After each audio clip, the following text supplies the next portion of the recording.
My suffering began when I was only 8 years old. Due to the premature death of my father, I ended up developing anxiety attacks. The attacks were so severe that I needed medical attention every day. The doctor prescribed tranquilizers and therapy, but nothing helped. To try and ease the pain, my mother would always take me to Rio Grande do Sul, my father's hometown, to be near my family and see if it would help with my crises. She would also take me to the cemetery, just to be close to my father's grave. But nothing worked. On the contrary, I couldn't sleep. I wasn't a normal child like the others. I couldn't study. I couldn't live. I couldn't do basic things. I couldn't even play because I was always crying. I was always having crises. There was even a situation where I saw her suffering too.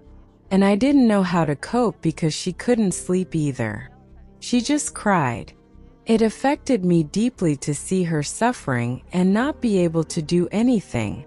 In that case, I had faith, but it was a dead faith, a religious faith, that somehow I tried to get God's attention from, but nothing came of it.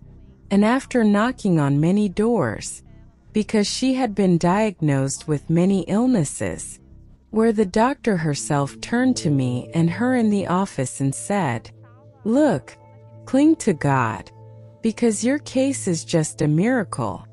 And as if all that suffering wasn't enough, that's when the thoughts of killing myself started to come. Until she was diagnosed with cancer, I turned to her and said, "Mom, I'm going to kill myself because I have no reason to live anymore. I've already lost my father.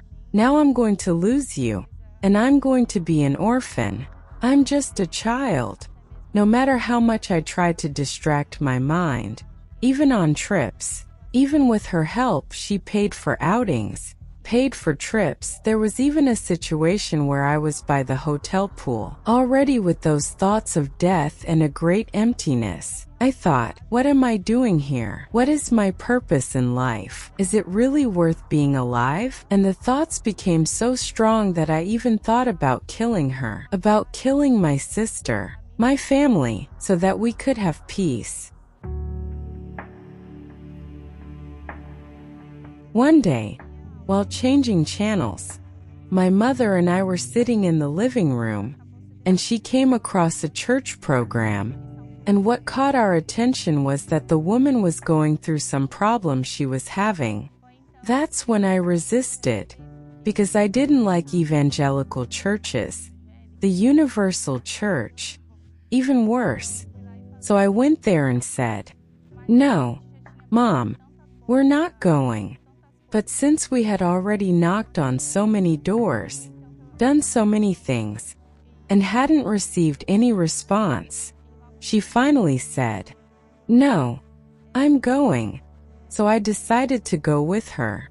And right at the first meeting, on Sunday morning, the moment when the servant of God told us to embrace our own bodies during the prayer, I embraced them, and there I felt a peace. Peace I had never felt anywhere before. This peace was something I had searched for in so many places and couldn't find. And I realized that from that day on, I no longer had anxiety attacks. And there God showed me that He was with me, that He was taking care of everything and that He would help me. So that already awakened something in me. And also the way we were treated, the way my mother was improving every day we came. And by attending the meetings, I understood the importance of receiving the Holy Spirit. And because I still had a very large void in my soul, which I had tried to fill in every way. And one day at home I decided to have a retreat with God. I was there, lost in thought, and in my moments moments of anguish, I decided to make this vow with him. I said, "My Father, if you baptize me with your Spirit, I will surely give you everything. I pledge my word that I surrender my soul, my youth, everything to serve you and to please you from now on." And indeed, when I returned to my vows and kept my word, God also kept his word. In a meeting, few days later, I actually received the Holy Spirit, and from that day on, my inner self changed completely. I, who was such an insecure young woman, who had no peace, who had a great emptiness, who had suicidal thoughts, became a happy young woman, who lives life with peace and who reflects this even to my family.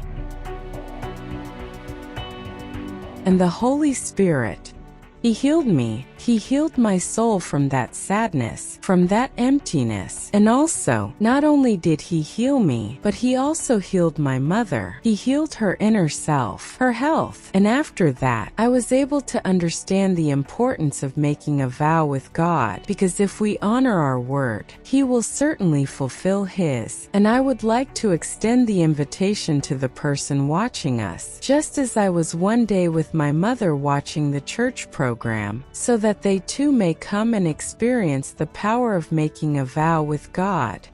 Just as I, who had a destroyed life, without any prospects, was able to find peace, joy, and true love, I am certain that if this person does the same, they will find it too.